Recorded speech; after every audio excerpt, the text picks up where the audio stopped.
Welcome back बच्चों हमने अपने स्टीरियोकेमिस्ट्री के लास्ट लेक्चर के अंदर कॉन्फ़िगरेशन की डिफरेंट नोटेशंस की थी। हम लोगों ने उसमें देखा था कि अगर हम एब्सोल्यूट कॉन्फ़िगरेशन लिख रहे हैं तो हम उसके अंदर आर एस कैसे कर सकते हैं, अगर हम उसकी रिलेटिव कॉन्फ़िगरेशन लिख रहे हैं तो हम उसका डी और एल कैसे लिख सकते हैं।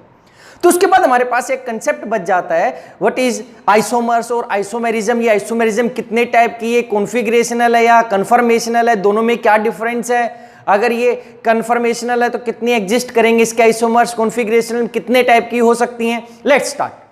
तो सबसे पहले हमारे पास आता है what are isomers.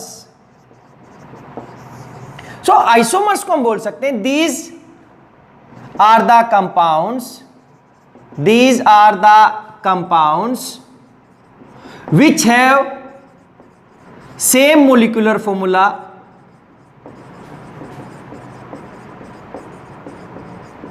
but different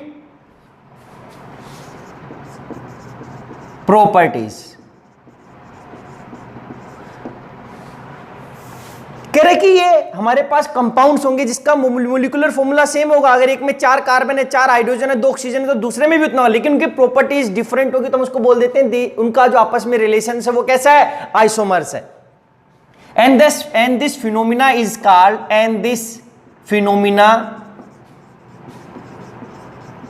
is called isomerism. अब जो ये आइसोमर या आइसोमेरिज्म ये दो टाइप की होती है बच्चे हमारे पास। एक हमारे पास होती है फर्स्ट स्ट्रक्चरल आइसोमेरिज्म। ये स्ट्रक्चरल आइसोमेरिज्म क्या होगी बच्चे, हम बोलते हैं कि अगर जो मेरा मोलिकुलर फॉर्मूला तो सेम है लेकिन जो उसकी अरेंजमेंट ऑफ एटम है वो डिफरेंट हो जाए तो हम बोलते हैं स्ट्रक्चरल आइसोमेरिज्म में क्या है, this type of isomerism arise in compounds having same molecular formula, but molecular formula तो सेम रहेगा ही रहेगा, चाहे हम कोई भी आइसोमेरिज्म करें। तो इसको मैं बाद में लिखना बंद कर दूंगा इस टर्म को, सेम मोलिकुलर फॉर्मूला। तो अभी लिख देते हैं एक बार, having same molecular formula but different arrangement of atom or groups in molecule। देखो क्या डिफरेंस है यहां पर। स्ट्रक्चरल में बोलते कि जो स्ट्रक्चरल आइसोमेरिज्म अराइज होगी वो अराइज होगी कि जो अलग अलग मेरे कंपाउंड जो मोलिकुलर फॉर्मूला तो उनका सेम है लेकिन जो उसमें अरेंजमेंट होगी किसकी, एटम्स ऑफ ग्रुप की, वो मोलिक्यूल के अंदर डिफरेंट हो जाएगी। एक मोलिक्यूल में अलग दूसरे में अलग हो जाएगी। ये अलग अलग टाइप का होता है। तो इसके अंदर ये बच्चे ये हमारे पास होता है, सबसे पहले हम बोलते हैं चेन आइसोमेरिज्म, सेकेंड हम बोलते हैं पोजिशन आइसोमेरिज्म, थर्ड हम बोलते हैं यहां पर फंक्शनल ग्रुप आइसोमेरिज्म,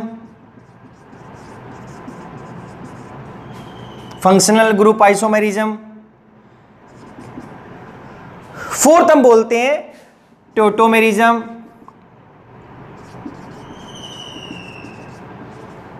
फिफ्थ हमने बोला मेटामेरिज्म,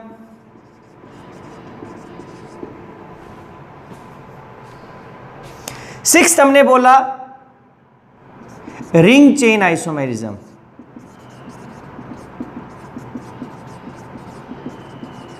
तो जनरली हमारे पास 6 टाइप का भी इनको देखेंगे ये क्या होता है, लेकिन इसी के साथ साथ जो सेकंड टाइप का हमारे पास आइसोमेरिज्म होता है वो होता है stereo isomerism.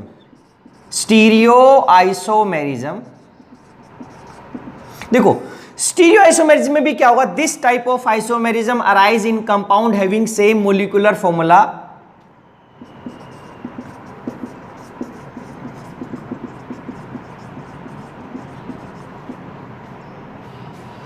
arise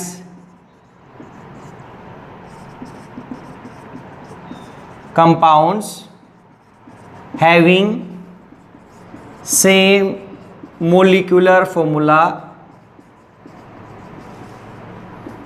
but different spatial एक वर्ड लिख देते हैं, बट डिफरेंट स्पेटियल लिखो तो लिखो, नहीं इसको छोड़ भी सकते हैं। Different spatial arrangement of atoms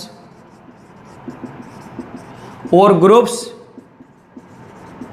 in 3 dimensional space.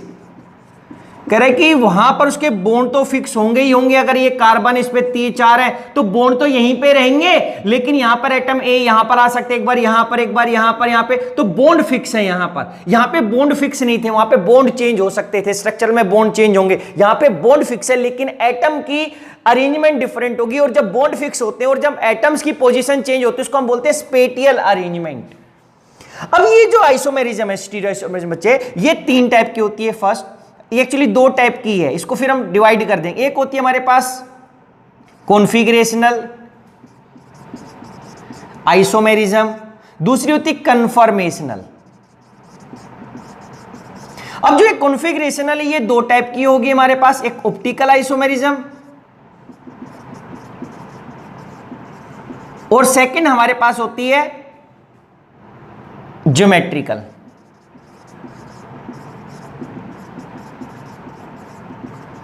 और इस कॉन्फिगरेशनल आइसोमेरिज्म का जब हम नोटेशन देते हैं, हम इसको, ये तो हो गए अलग अलग टाइप की, ये 2 टाइप की होती है, लेकिन इस कॉन्फिगरेशनल को जब हम लिखते हैं, हमारी नोटेशन देते हैं, तो हम इसको RS एब्सोल्यूट कॉन्फिगरेशन से या DL रिलेटिव कॉन्फिगरेशन से नोटेशन देते हैं। हम बताते हैं कि मॉलिक्यूल क्या है, एक्चुअली इसका क्या नाम होगा, उसको हम क्या बोलें, तो ये नेम के रिस्पेक्ट में हम बोलते हैं रिलेटिव और एब्सोल्यूट कॉन्फिगरेशन। लेकिन ये 2 टाइप की होती है, ऑप्टिकल या ज्योमेट्रिकल। तो अब हम अपना स्टार्ट करते हैं कि स्ट्रक्चरल आइसोमेरिज्म हमने देखा, अब हम देखेंगे टाइप ऑफ स्ट्रक्चरल आइसोमेरिज्म। तो जब यहां पे अपना स्टार्ट करते हैं structural isomerism, types of structural isomerism, types of structural isomerism. तो जो सबसे पहले आता हम बोलते हैं चेन आइसोमेरिज्म। देखो, तो एक वर्ड तो कॉमन रहेगा, this type of isomerism arise in compound having same molecular formula. ये इसमें भी लिखूंगा और जितने भी हम लिखेंगे सभी में लिखेंगे, तो इस वर्ड को हम बार बार नेग्लेक्ट कर देते हैं। This type of isomerism arise in compounds having same molecular formula. उसके बाद लिखेंगे this type of isomerism, this type of isomerism arise due to difference in number of due to difference in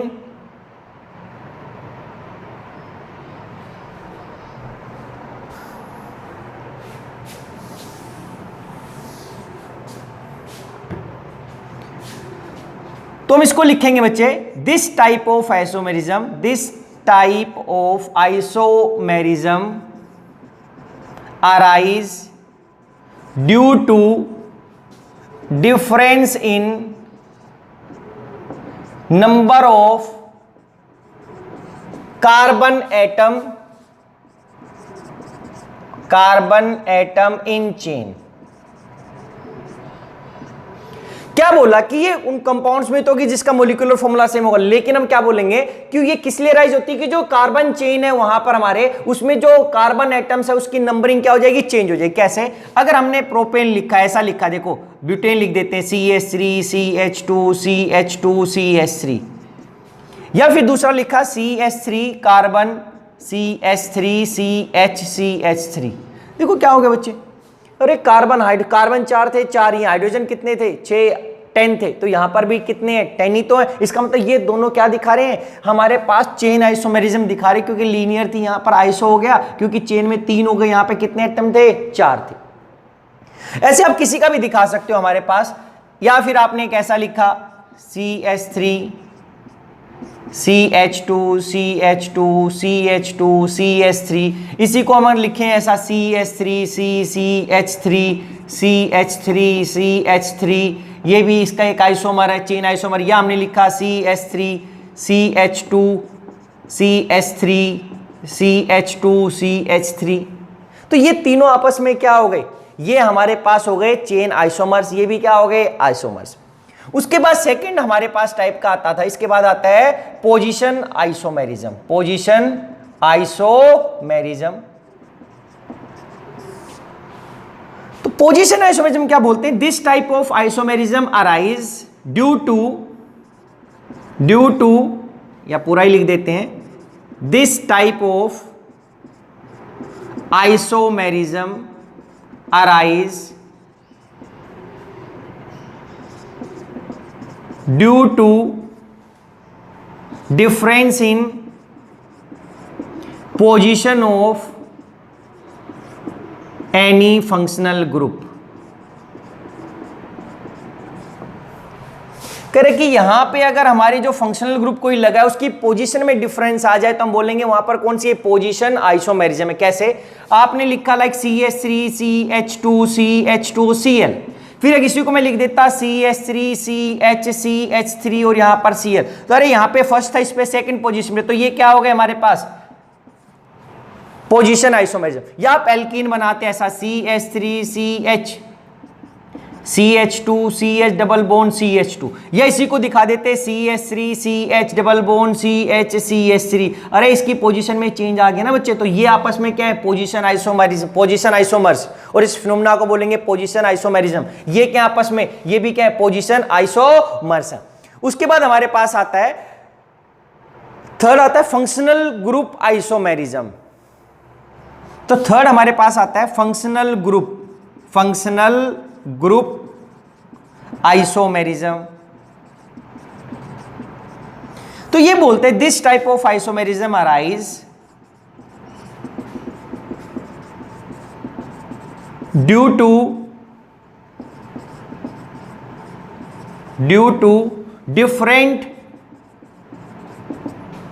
functional group, due to different functional group in molecules having the same molecular formula.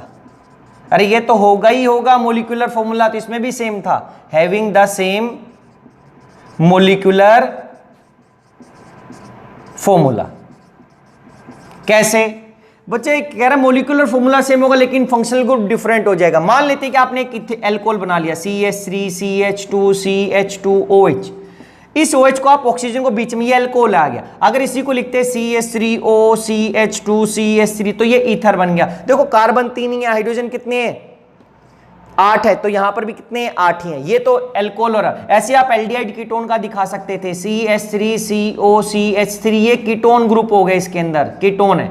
अगर इसी को मैं दिखूं CH3CH2CHO, तो 3 ही carbon है, 6 hydrogen है, 6 की 6, तो ये क्या हो गया? Functional group isomerism. किसमें एक अलग फंक्शनल ग्रुप था, उसमें अलग फंक्शनल ग्रुप दिखाई दे रहा है, लेकिन मोलिकुलर फॉर्मूले में जितने कार्बन, जितने हाइड्रोजन, जितनी ऑक्सीजन, वो क्या हो गई इससे। इसके बाद फोर्थ आता है मेटामेरिज्म। तो हम बोलते हैं this type of isomerism arise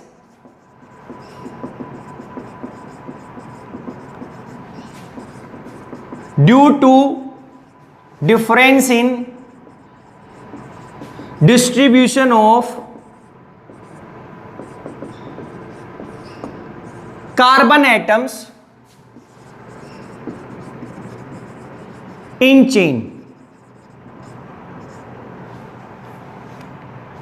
कह रहे कि this type of isomerism arise किस लिए होती है? क्योंकि जो डिस्ट्रीब्यूशन होगा कार्बन चेन के अंदर, कार्बन एटम का इन चेन, वो क्या हो जाएगा? Difference around a functional group, around a functional group.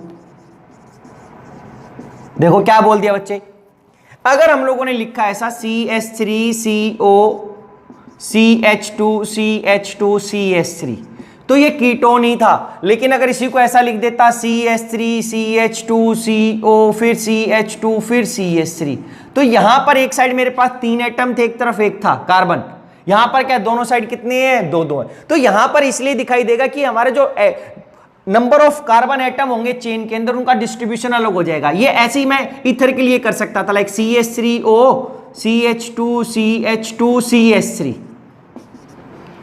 यहां पर क्या हो गया? CH3 CH2O CH2 CH3। इसको आप इनका एग्जाम्पल बच्चे एक चीज देखो, इसका जो एग्जाम्पल आप पोजीशन वाले में भी दे सकते थे। ये सेम एग्जाम्पल हो गया पोजीशन के लिए भी और मेटामेरिज्म, क्योंकि पोजीशन में लिखते तो इसमें आप क्या बोलते हैं, कार्बोनिल की सेकंड थी, यहां पर क्या हो गई थर्ड, यहां पर इसकी क्या थी सेकंड नंबर पे था, यहां पे थर्ड। तो ये जो एग्जाम्पल है यहां पर आप इसको पोजीशन में भी डाल सकते थे या इसको यहां पर इसमें डाल सकते हैं मेटामेरिज्म, लेकिन क्लोरीन लगा देता तब नहीं बता सकता, तब तो पोजीशन में ही डालना पड़ता। इसके बाद हमारे पास जो 5th नंबर आता है हमारे पास वो आता है यहां पर रिंग चेन आइसोमेरिज्म। तो इसमें बोलते हैं this type of isomerism arise, this type of isomerism arise due to difference इन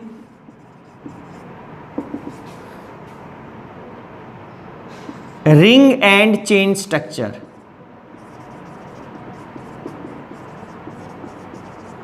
कह रहे कि ये आइसोमेरिज्म अराइज किस लिए होगी, क्योंकि उसकी एक रिंग होगी एक में चेन होगा। कैसे, अगर हमने इसको लिखा CH3 CH double bond CH2, तो इसी को मैं क्या लिख सकता हूं CH2 CH2 CH2।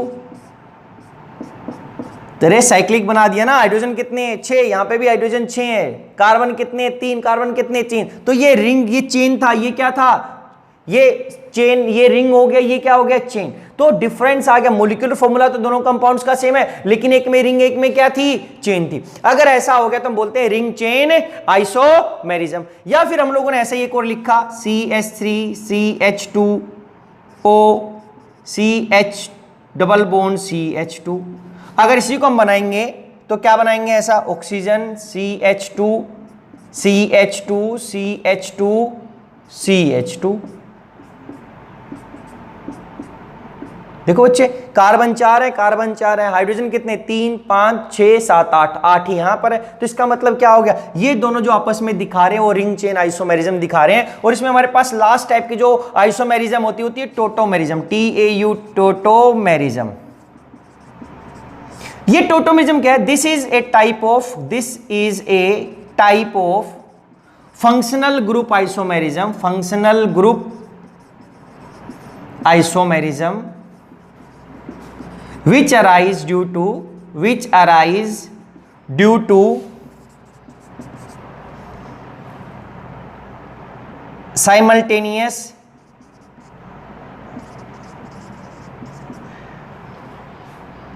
existence of two functional group in equilibrium। या लिख सकते हैं which arise due to a dynamic equilibrium between two functional group simultaneously. यानी कि एक ही टाइम पे हमारे पास दो कंपाउंड हमें अलग अलग दिखेगा, लेकिन वो 50-50 अमाउंट में होंगे, यानी कि वो दोनों के दोनों एक ही टाइम में को एग्जिस्ट करेंगे। तो इसका जो सबसे इजी एग्जांपल होता है हम बोलते हैं कीटो इनोल टोटोमेरिज्म। इसका एग्जांपल क्या है, फॉर एग्जांपल हम बोलते हैं for example keto enol tautomerism. क्या हुआ कि यहां पर अगर हमने लिखा CH3 CO फिर CH2 फिर CO फिर CH3, इसमें दो कीटोन ग्रुप थे, लेकिन अगर एक हाइड्रोजन यहां पर शिफ्ट हो जाए इसका, तो हम ऐसा लिखाते हैं बच्चे, देखो CH3 COH double bond CH C double bond O CH3। तो क्या हुआ, इसका एक हाइड्रोजन इस ऑक्सीजन के पास चला गया। अगर ऑक्सीजन के पास चला गया तो इस पे एक हाइड्रोजन कम हो गया और इसका एक बॉन्ड टूट जाएगा। अगर वो बॉन्ड टूट गया तो इधर एक बॉन्ड कम हो गया तो यहां पे डबल बॉन्ड आ जाएगा। ये जैसे यहां पर आया और डबल बॉन्ड, ये डबल बॉन्ड इधर भी दिखा सकते हैं। तो ओवरऑल यहां पर कीटो फॉर्म था, ये इनोल फॉर्म। ये इसलिए बनती है क्योंकि ये हाइड्रोजन बॉन्डिंग आ जाती है और ये स्टेबल होता है। तो ये कीटो फॉर्म है, ये इनोल फॉर्म है, और ये डायनेमिक इक्विलिब्रियम में रहता है। यानी कि जब आपने कंपाउंड ये बनाया तो ये अपने आप उसमें एग्जिस्ट करेगा।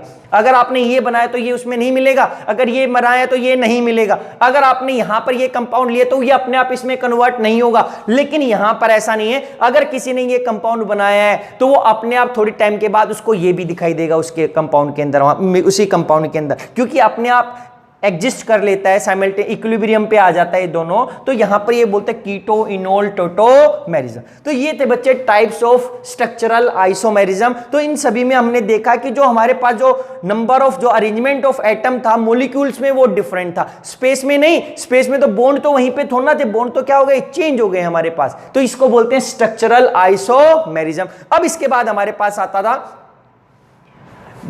Second stereo isomerism. तो जब इसके बाद हम देखते हैं types of stereo isomerism,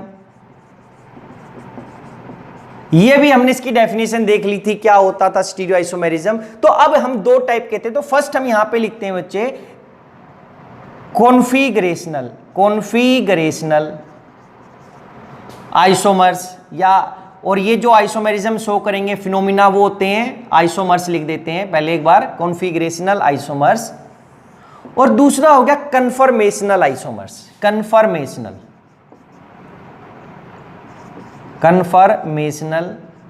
isomers.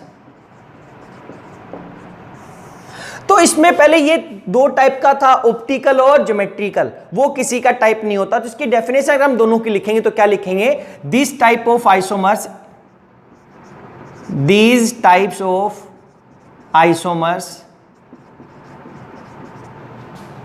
cannot be converted into each other by bond rotation. They are non-superimposable. They are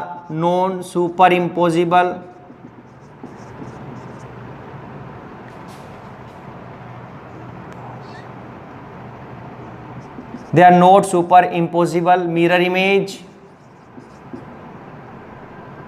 yeah, they are non-superimposable on each other, and they can be converted by bond breaking only. कह रहे कि इनको हम एक दूसरे में converted कर सकते हैं, केवल हमें क्या करना पड़ेगा, बॉन्ड को ब्रेक करना पड़ेगा। जब तक मैं बॉन्ड को ब्रेक नहीं करूंगा एक आइसोमर दूसरे आइसोमर में कन्वर्ट नहीं होगा, and this phenomenon is called configurational isomerism. बच्चे अगर कन्फर्मेशनल आइसोमर्स बोलते हैं, these are the isomers, these are the, लिखेंगे non super imposable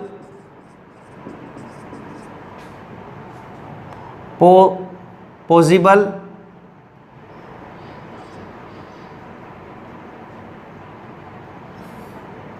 these are the non superimposable and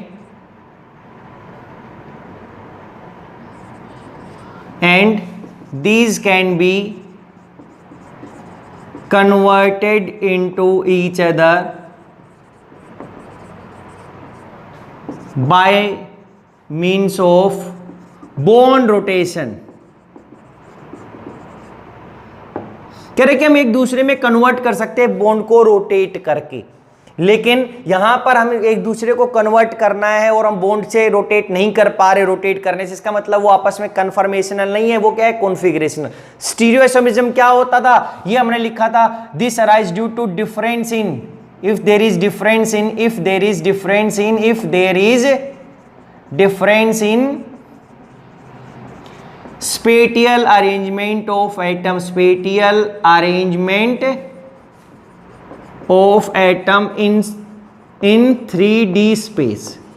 तो हम बोलते थे कि हमारे पास आइसोमेरिज्म, स्टीरियो आइसोमेरिज्म अराइज होगी। अब जो ये कॉन्फिगरेशनल आइसोमर्स हैं ये दो टाइप के हैं, हम बोलेंगे आइसोमेरिज्म दो टाइप की होती हैं। तो पहले हम इसको करेंगे बच्चे, these are of two types, first optical isomers. Optical isomers का क्या मतलब हो गया, the compounds which can change the direction of plane polarized light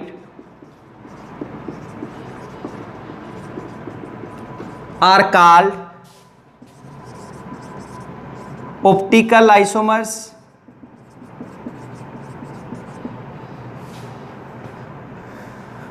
और ऑप्टिकल एक्टिव आइसोमर्स। और जो डायरेक्शन को चेंज नहीं कर पाएंगे उनको बोलेंगे ऑप्टिकल इनएक्टिव। क्या बोलेंगे? Optical inactive. इसकी एक कंडीशन होती है, अगर कोई भी आइसोमर क्या होगा, कोई भी कंपाउंड मेरी प्लेन पोलराइज को तभी रोटेट कर सकता है जब मॉलिक्यूल कायरल हो।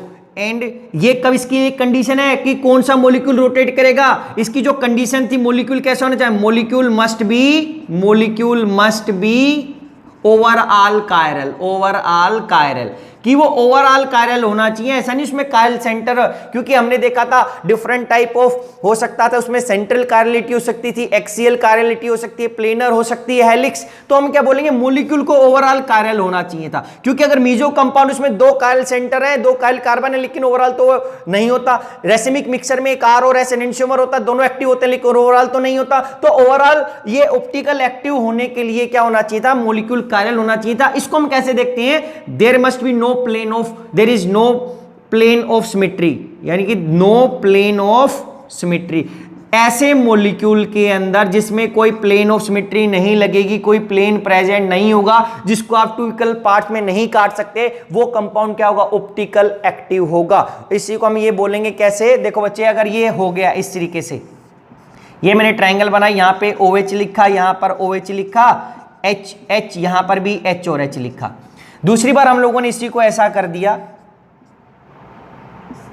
यहां पे OH, यहां पर OH, H और H, यहां पर H और H।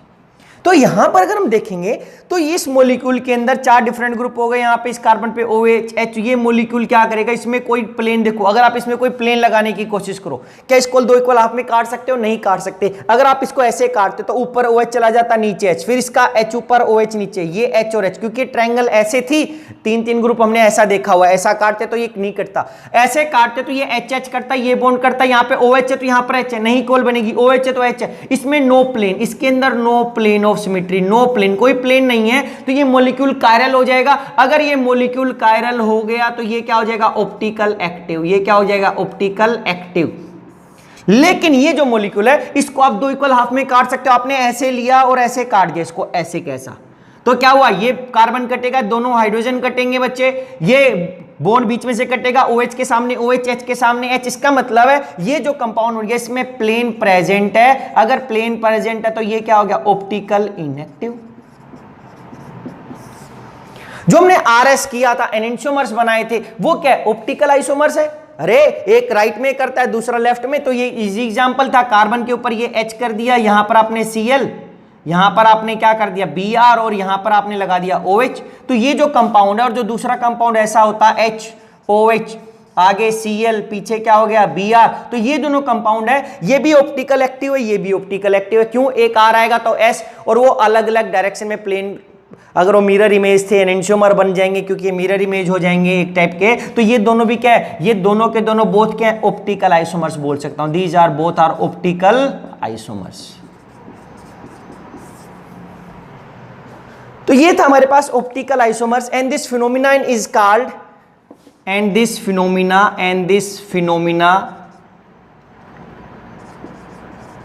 Is called optical isomerism.